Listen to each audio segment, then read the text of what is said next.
अगर हम हरारी की बात पर यकीन करें तो आज से 14 बिलियन साल पहले मैटर, एनर्जी, टाइम और स्पेस का वजूद होता है, जिसे हम बिग बैंग से भी याद रखते हैं। और बिग बैंग के करीबन 3 लाख साल बाद मैटर, एनर्जी वगैरह मिलना शुरू कर देते हैं और ये कम्प्लेक्स स्ट्रक्चर्स बनाते हैं जिन्हें हम एटम्स कहते हैं। और ये एटम्स मिलकर मॉलिक्यूल्स बनाते हैं जो फर्दर मिलते हैं और बनाते हैं बड़े बड़े स्ट्रक्चर्स जिन्हें हम ऑर्गेनिजम्स के नाम से जानते हैं। और एक अंदाजे के मुताबिक ऑर्गेनिजम्स का वजूद आता है आज से 4 बिलियन साल पहले और इसी के साथ शुरुआत होती है हमारी बायोलॉजी की। और इस अर्थ नामी प्लेनेट पर ये ऑर्गेनिजम्स मिलते हैं और कई नई चीज़ों को जन्म देते हैं जिनमें से इंसान भी शामिल है। जी हाँ दोस्तों, आज का इंसान जैसे कि आप, मैं और बाकी इस दुनिया में मौजूद तमाम इंसान, वो दरअसल एक अपडेटेड वर्जन है और आज से करीबन 70,000 साल पहले ही वजूद में आए हैं। अब सोचने की बात यह है कि अगर ये इंसान 70,000 साल पहले वजूद में आया है तो इससे पहले क्या था।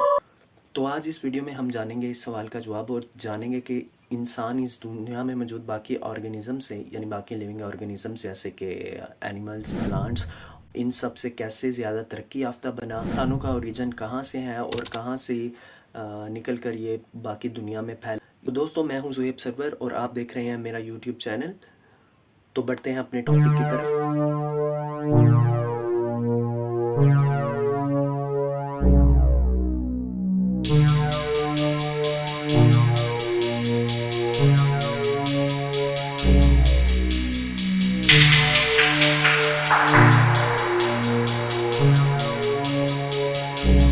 Thousand years ago, our ancestors were insignificant animals. Still do so in very large numbers with us, Homo sapiens. पे बात करने को बड़ा ही मुश्किल समझा जाता है। एवोल्यूशन थ्योरी को हमने हमेशा रद्द किया है। तो दोस्तों, ये सब शुरू होता है ईस्ट अफ्रीका के जंगलात से, जहां मान लीजिए कि एक ऐप ने 2 बच्चे दिए, जिनमें से एक हमारे एंसेस्टर से और दूसरे आगे चल के बाकी बंदरों की स्पीशीज़ के बनते हैं। तो दोस्तों, इन बच्चों में उस वक्त तो कोई ज़्यादा फ़र्क नहीं था। ये दरख्तों पर रहते, फल पत्ते तोड़ कर खाते और उनका साइज़ गोरिल्ला से मारमोस तक वेरी करता था। ये आज की दुनिया से बेखबर मैक्विक जैसे दिखने वाले, और ये चलते वक्त टांगों के साथ साथ अपने हाथों का और बाजुओं का भी इस्तेमाल करते थे। और इनका दिमाग अगर कंपैरिजन करें आज के इंसान से तो बहुत ही छोटा था। पर आज से करीबन 10 मिलियन साल पहले ज़मीन पर होने वाले चेंजेस, ख़ास तौर पर ईस्ट अफ्रीका के जंगलात में होने वाले टेम्परेचर के चेंजेस की वजह से इनको बहुत सारी मुश्किलात का सामना करना पड़ता है, क्योंकि अफ्रीका में मौजूद जंगलात के दरख्तों में फासला बढ़ चुका था, जो कि इनके लिए बहुत परेशानी की बात थी, क्योंकि ये लोग दरख्तों पर रहते थे और अब ये एक दरख्त से दूसरे दरख्त में जाने के लिए इनको थोड़ी मुश्किल का सामना करना पड़ता। और यही चीज़ इन प्रोकोंसल नामी स्पीशी को मजबूर करती है कि वो इन दरख्तों को छोड़े, और यही चीज़ इन आर्डिपैथिक्स बनाती है। दोस्तों, आर्डिपैथिक्स वो थे जिन्होंने ज़मीन पर आज के इंसानों की तरह चलने की कोशिश की थी, लेकिन ये इनके लिए आसान नहीं था। आज शायद चलना हमारे लिए आसान होगा, लेकिन उनके लिए बिल्कुल भी नहीं था, क्योंकि इनके पाँव अभी भी बंदरों जैसे थे। लेकिन वक्त के साथ साथ ये इनके पाँव की शेप जो थी वो चेंज होती गई और ये आधे इंसानों की तरह बन गए। तो आर्डिपैथिक्स वो स्पीशी कंसीडर की जाती थी, इनके हाथ और पाँव आधे इंसानों जैसे और आधे बंदरों जैसे थे। इस नस्ल ने आज के इंसानों की तरह चलना तो शायद सीख लिया होगा, लेकिन ये अभी भी दरख्तों पर ही रहते थे। आप इमेजिन कर सकते हैं, ये आधे इंसान और आधे बंदर थे। पर वक्त के गुजरने के साथ अफ्रीका के जंगलात में और भी चेंजेस आते हैं जो शायद इनको मजबूर करते हैं कि ये सवाना की तरफ बढ़े। और एक अंदाजे के मुताबिक आज से 4 मिलियन साल पहले नए फीचर सामने आते हैं जिन्हें ग्रेसाइल का नाम दिया गया है। इन्होंने हमारी तरह चलना तो सीख लिया था और अब ये हर चीज़ जमा करने लगे और खाने लगे, और साथ साथ इस काबिल भी हो गए कि अब ये मीलों का सफ़र चलकर तय कर सकते थे। इसके अलावा ये अपने ग्रुप्स बनाकर रहने लगे, ऐसे ग्रुप्स जो मुश्किल में एक दूसरे का साथ दें। अब तक की एवोल्यूशन से काफ़ी चेंजेस तो आ चुकी थी, पर अभी भी इनके स्कल का स्ट्रक्चर्स एपैक जैसा था, जो एक नॉन ह्यूमन एप्स कंसीडर किया जाते हैं। अगर हम पिछले एप्स के साथ इनका कंपैरिजन करें तो इनके दांतों का साइज़ छोटा, कमर सीधी और दिमाग का साइज़ भी थोड़ा बढ़ चुका था। इसके बाद करीबन 1 मिलियन साल तक इसी वे से चीज़ें चलती रही और ये एवोल्यूशन का प्रोसेस और भी तेज़ हो जाता है। और यूं ही आज से 2.5 मिलियन साल पहले हमारे एंसेस्टर्स दिमाग के साइज़ के तमाम पिछले रिकॉर्ड्स को 700 ग्राम से तोड़ते हैं और इससे वजूद में आते हैं हमारे जेनस, यानी समझ लीजिए कि इंसानों की स्पीशी के पहले वर्जन होमो हैबिलिस। जी हाँ, हैंडमैन। इनको ये नाम इसलिए दिया गया है क्योंकि ये पहले लोग थे जिन्होंने स्टोन टूल्स बनाए और इसी के साथ इंसानों के पास हथियार पहुंच चुके थे। तो दोस्तों आप इमेजिन कर सकते हैं वो एक सफ़र जो ईस्ट अफ्रीका के जंगलात से होता हुआ सवाना से इंसानों को खींचता हुआ यहाँ तक ले आया कि अब इंसानों के पास हथियार पहुंच चुके हैं और अब ये स्पीशी उन तमाम स्पीशीज़ के लिए ख़तरा बन जाती है जो कि कभी इनके लिए ख़तरा हुआ करते थे। वो बड़े बड़े जानवर जो कभी इन पर अटैक किया करते थे, अब ये उन पर अटैक करने लगे थे। लेकिन इस सब से भी एक बेशकीमती चीज़ जो इनके पास लग चुकी थी वो है इंटेलिजेंस। जी हाँ दोस्तों, क्योंकि अब इनके दिमाग का वज़न 800 ग्राम तक पहुँच चुका था। चेहरा एस्ट्रोलोपैथिक्स के मुकाबले में छोटा हो चुका था। इसके बाद आज से करीबन 1.5 मिलियन साल पहले एक और वर्जन सामने आता है जिसे हम होमो आर्गेस्टर यानी वर्किंग मैन का नाम दिया गया है। वो स्पीशी जो सिर्फ पत्ते और फलियां फिर किसी जानवर का शिकार का बचा कुचा खाया करती थी, अब हंटर बन चुकी थी। इनके कद और जिस्म ऐसे ही थे जैसे कि आज के इंसान के, पर दिमाग अभी भी छोटा ही था आज के इंसान की निस्बत, लेकिन पहले से बेहतर था। जब एवोल्यूशन का अमल इस मुकाम पर पहुंचा तो इन्होंने सवाना को छोड़ आगे बढ़ने का फैसला किया।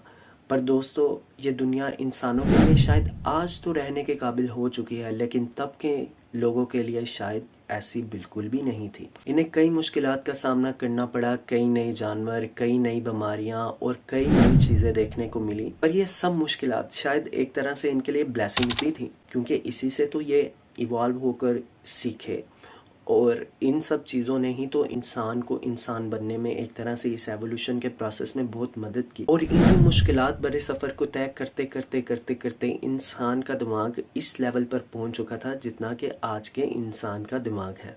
जी हाँ, होमो हाइडेलबर्गियन वो थे जिन्होंने ये दिमाग का साइज़ हासिल किया। इससे पहले कि मैं मज़ीद आपको बताता चलूँ तो मैं आपको पहले ये बताऊँगा कि ये दिमाग के साइज़ का मैं बार बार मेंशन क्यों कर रहा हूँ और ये क्यों इतना इम्पोर्टेंट है एवोल्यूशन के प्रोसेस में। तो दोस्तों हमारी बॉडी कई मसल्स पर मुश्तमिल है और इनको काम करने के लिए एनर्जी चाहिए। इसी तरह हमारा जो ब्रेन है उसको भी एनर्जी चाहिए और ये एनर्जी हमें खुराक से मिलती है। तो पहले जो लोग थे उनके ब्रेन का साइज़ छोटा होने का एक रीज़न ये भी हो सकता है क्योंकि वो जो एनर्जी जो उनके ब्रेन तक पहुंचनी चाहिए थी वो उन तक नहीं पहुंच रही थी, जिसकी वजह से उनका ब्रेन ग्रो नहीं कर पा रहा था, जिसकी वजह से उनका ब्रेन का साइज़ छोटा था और ब्रेन का साइज़ छोटा होने की वजह से वो अच्छे से काम भी नहीं कर पा रहा था। लेकिन आज के इंसान जो है वो अगर आप कंपैरिजन करें तब के स्पीशी से, तो आज के इंसान का जो दिमाग है वो बहुत बड़ा है, या यूँ कह ले कुछ स्पीशीज से तो डबल भी है। और दूसरी बात यह कि उनके बॉडी के मसल्स जो थे वो काफ़ी बड़े थे और बॉडी के मसल्स बड़े होने की वजह से जो भी खुराक मिलती थी उससे आने वाली एनर्जी जो थी वो ज़्यादा, उसकी कंजप्शन उन्हीं मसल्स को बिल्ड करने में और उनको सपोर्ट करने में चली जाती थी और उनको एज़ कम्पेयर टू आज के इंसान से ज़्यादा फिज़िकल चीज़ें करना होती थी, जिसकी वजह से उनके मसल्स का स्ट्रॉन्ग होना भी बहुत ज़रूरी था। तो कुछ भी वो एनर्जी खुराक से हासिल कर रहे थे वो ज़्यादातर उनके बॉडी के बाकी मसल्स को बिल्ड करने में जा रही थी, जिसके साथ उनका दिमाग जो था उसको उस प्रोपोर्शन से एनर्जी नहीं मिल रही थी। लेकिन आज के इंसान के साथ ये बिल्कुल इस तरह नहीं है। आज दुनिया में कई जगह पर खुराक की किल्लत तो है, लेकिन ये उस तरह की किल्लत नहीं है जैसी उनको सामना करना पड़ती थी। आज इंसान की जो बॉडी है उसके जो ब्रेन है और जो उसके बाकी मसल्स है उसको प्रॉपरली एनर्जी मिल रही है, जिसकी वजह से इंसान बहुत ज़्यादा तरक्की भी कर रहा है और उसका ब्रेन साइज़ कभी जो 600-800 ग्राम हुआ करता था वो आज 1.3 kg तक पहुंच चुका है, जो कि एक तरह से अच्छी बात भी है। अब चलते हैं अपने एवोल्यूशन के बाकी प्रोसेस की तरफ। होमो हाइडेलबर्गियंस जिनकी आंखें अपने एंसेस्टर से ब्राइट पर शक्लो सूरत अभी भी तकरीबन वैसी ही थी, यही वो लोग हैं जिन्होंने अपने दिमाग का इस्तेमाल करते हुए शेल्टर बनाए, मुर्दों को दफन करना शुरू किया और आर्ट्स को ईजाद किया। पर ये सब 800 से 200 हज़ार साल पहले था, क्योंकि फिर आते हैं हमारे प्रीवियस वर्जन होमो निएंडरथैल्स। जी हाँ, तकरीबन 130 से 80 हज़ार साल पहले, जो कि वेस्ट एशिया और यूरोप में पाए जाते थे। पर दोस्तों होमो निएंडरथैल्स के ही ज़माने से होमो इरेक्टस, होमो सोलोनेसिस, होमो रोडेल्फिन्स और होमो फ्लोरेसिस भी सामने आए। यानी यूँ समझ लीजिए कि होमो हाइडेलबर्गियंस से होमो सैपियंस के दरमियान कई बैंड्स और ग्रुप्स थे जो कि कभी एक वक्त में भी मौजूद हुआ करते थे। में जो मेन है वो होमो निएंडरथाल्स वेस्ट एशिया और यूरोप में रहने वाले, होमो इरेक्टस ईस्ट एशिया में रहने वाले, होमो रेडल्फिन्स ईस्ट अफ्रीका में रहने वाले थे। मगर इनके अलावा कई और भी थे, जैसे कि इंडोनेशिया के जजीरे जावा पर मौजूद होमो सोलोनेसिस, फ्लोरेसिस में मौजूद होमो फ्लोरेसिस और अफ्रीका के कुछ इलाकों में होमो गास्टर भी मौजूद थे। दोस्तों इन सब के बारे में माना जाता है कि ये सब अपनी अपनी अलग अलग खसूसियात रखते थे, जैसे कि होमो निएंडरथाल्स जो कि वेस्ट एशिया और यूरोप के इलाकों में रहते थे, तो क्योंकि वहाँ का टेम्परेचर जो था वो काफ़ी कोल्ड था as compare to East Africa, और या फिर यूँ कह ले जो आइलैंड्स वगैरह थे। अपने इर्द गिर्द के माहौल से ना सिर्फ इनकी लाइफस्टाइल पर चेंजेस देखने को मिले, बल्कि इनके जो फिजिकल स्ट्रक्चर्स थे और इनकी जो सोच थी उस पर भी इस चीज़ का असर देखने को मिला। पर दोस्तों सबसे हैरानगी की बात यह है कि आज इनमें से कोई भी मौजूद नहीं। आज सिर्फ हम जैसे जो दिखने वाले हैं होमो सैपियंस जिन्हें बोला जाता है, सिर्फ वही मौजूद हैं इस दुनिया में। होमो सैपियंस का मतलब क्या है? होमो सैपियन दरअसल दो लैटिन वर्ड्स को मिलाकर बनाया गया है, जिसमें होमो मतलब आदमी यानी मैन और सैपियन मतलब वाइस यानी ज़हीन। सो इसका मतलब बनता है वाइस मैन या फिर ज़हीन आदमी बोल लें। अब ऐसा नहीं है कि ये जो तमाम स्पीशीज़ थी ये एकदम से एक्सटिंक्ट हो गई दुनिया से, इस पर कई हज़ार सालों का वक्त लगा। तो इनके ख़त्म होने के बारे में दो थ्योरीज पेश की जाती हैं, एक है रिप्लेसमेंट थ्योरी और दूसरी है इंटरब्रीडिंग थ्योरी। तो पहले बात करते हैं रिप्लेसमेंट थ्योरी के बारे में। तो रिप्लेसमेंट थ्योरी के मुताबिक ये है कि होमो सैपियंस ने बाकी तमाम जितने भी होमोस थे, जितने भी जेनस की बाकी स्पीशीज़ थी, उन सब को इन्होंने ख़त्म कर दिया और उनकी जगह ले ली, यानी इनको मार कर ख़त्म कर दिया। और अगर ये चीज़ देखी जाए तो किसी स्पीशी को मार कर यूँ ख़त्म करना क्या इतना पॉसिबल हो सकता है? शायद उस वक्त पॉसिबल हो और ना भी हो, क्योंकि अभी भी इस पर रिसर्च जारी है और ये कभी भी ओपन एंडेड क्वेश्चन है। उसके बाद आती है इंटरब्रीडिंग थ्योरी, और इंटरब्रीडिंग थ्योरी के मुताबिक ये है कि होमो सैपियंस ने बाकी जो होमो थे यानी बाकी जो जेनस की स्पीशीज़ थे उनके साथ मिलकर नस्ल को आगे बढ़ाया, जो कि काफ़ी हद तक इम्पॉसिबल लगता है। क्योंकि अगर आज के दिन जब इंसान अपने आप को बहुत वेल डेवलप्ड और वेल सिविलाइज्ड समझता है, तो आज के दिन हमें कलर पे, रेस पे और इन सब चीज़ों की बेस पे डिस्क्रिमिनेशन देखने को मिलता है। तो क्या हम ये इमेजिन कर सकते हैं कि आज से हज़ारों सदियों साल पहले ऐसा पॉसिबल था कि कलर या फिर ऐसे ही चीज़ों के बेस पर ये सब कुछ ना किया गया हो और हंसी खुशी से उन लोगों ने ब्रीडिंग की हो? ऐसा बिल्कुल भी पॉसिबल नहीं है। ऐसा अगर पॉसिबल है तो फिर तो हमसे ज़्यादा सिविलाइज्ड कंसीडर होने चाहिए। और इस थ्योरी के प्रूफ में ये पेश किया जाता है कि आज के दिन यूरोपियंस के डीएनए में निएंडरथाल्स का डीएनए मिलता है, वो भी 1 to 3%। बट अगर आप एवोल्यूशन की थ्योरी को देखें तो ये सब का एक ही ओरिजिन है। तो ऐसा होना पॉसिबल था कि सभी में तकरीबन सेम डीएनए मिलता, और इसे पॉलिटिकली करेक्ट भी नहीं माना जा सकता क्योंकि दुनिया पहले ही बहुत ज़्यादा बटी हुई है। ऐसे में ऐसी बातें पॉलिटिशियंस को और पॉइंट्स देंगे जिसकी बेस पर वो पॉलिटिक्स कर सकते हैं और लोगों को डिवाइड करके अपना आप चला सकते हैं। तो अगर ऐसा था भी कि होमो सैपियंस में और होमो निएंडरथाल्स में कोई रोमियो और जूलियट था, तो उसका मिलना बहुत ही मुश्किल था। पर फिर एक ये बात की जाती है कि शायद ये दोनों ही की गई हों, क्योंकि होमो निएंडरथाल्स और बाकी होमोस को ख़त्म होने में काफ़ी टाइम लगा और कई हज़ार साल लगे इस सब में। तो मे बी ये दोनों ही प्रोसेस हुए और डिफरेंट लोकेशन पर और डिफरेंट टाइम पर, और क्योंकि ये एक तरह से मल्टीपल लेयर हिस्ट्री है, सो मे बी ऐसा पॉसिबल हुआ कि दोनों ही थ्योरीज वैलिड कंसीडर की जा सकती हों। वैसे भी ये चीज़ सामने आई है कि निएंडरथाल्स जो थे वो आज से तकरीबन 30 से 40 हज़ार साल पहले तक मौजूद थे, और इतने सब टाइम में जबकि आपके पास आज के जैसे वेपन्स, गैजेट्स और मैप वगैरह भी नहीं थे, और एक नस्ल को पूरी तरह से ही ख़त्म कर देना एक तरह से समझ से बाहर लगता है।